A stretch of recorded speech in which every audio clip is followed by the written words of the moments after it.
Communism వైఫల్యానికి సజీవ సాక్ష్యం రష్యా. ఇప్పుడు అక్కడ కమ్యూనిజం ఉందా?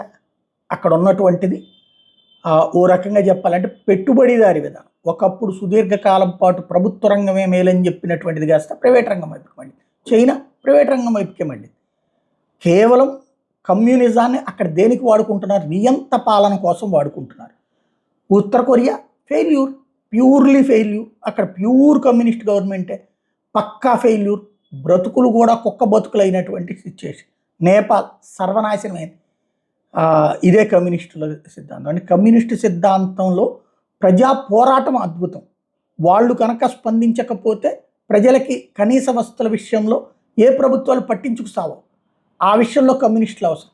కానీ కాలమాన పరిస్థితులకు అనుగుణంగా వాళ్ళల్లో మార్పు రావాలి, వ్యూహం మారాలి, రాజకీయ ఎత్తుగడలు మారాలి. పాత పుస్తకాలు కాకుండా కొత్త పుస్తకాలు ఈ తరం తయారు చేయగలగాలి. బాధ్యతాయుతమైన ప్రజాస్వామ్యం వైపుకి తీసుకెళ్ళగలగాలి.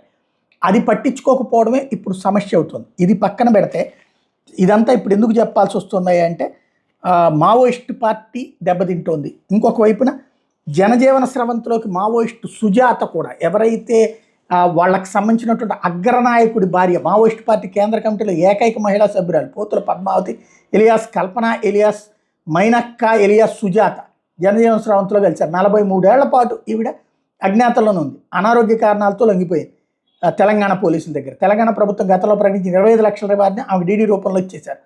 Intelligence DG Shivdhar Reddy, SIB IG సుమతితో కలిసి హైదరాబాద్లో మీడియా సుజాత పూర్వాపరాలను డీజీపీ చెప్పుకొచ్చారు. సుజాత జోగులాంబ గద్వాల జిల్లా గట్టు మండలం పెంచికలపాడు. తండ్రి పోస్ట్ మాస్టర్గా పనిచేస్తూ 1983లో మరణించారు. తల్లి గృహిణి, 5గురు సంతానంలో ఆఖరి బిడ్డ. గద్వాల ప్రభుత్వ జూనియర్ కాలేజీలో ఇంటర్ చదువుతున్నప్పుడే తన మేనబావలు పటేల్ సుధాకర్ రెడ్డి, పోతులు సుదర్శన్ రెడ్డి ఎలియాస్ ఆర్కే భార్య సుగుణల ప్రభావంతో 1982 డిసెంబర్లో పీపుల్స్ వార్లో చేరారు. ఆర్ఎస్యు జన్నాక్షి మండలంలో పనిచేశారు. హైదరాబాద్ కోటిలో పీపుల్స్ వార్ ఆధ్వర్యంలో నడిచే పీస్ బుక్ సెంటర్లో పనిచేస్తున్నప్పుడు పార్టీ అగ్రనేత మల్లోజులు కోటేశ్వరరావు అలియాస్ కిషన్జీతో పరిచయం ఏర్పడింది.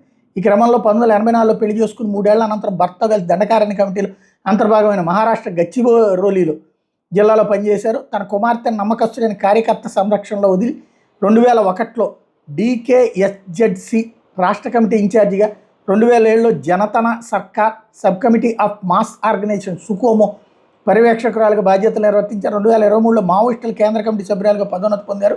కోయ భాషలో ఏడాదికి 3 సార్లు వెలువడే పార్టీ పత్రిక పేతురుకి సంపాదకురాలుగా పనిచేశారు. భర్త కిషన్జీ 2011లో పశ్చిమ బెంగాల్లో జరిగిన ఎన్కౌంటర్లో మృతి చెందాక కీలకమైన బాధ్యతలు నిర్వర్తించిన ఆమె ఇప్పటికి దొరికింది.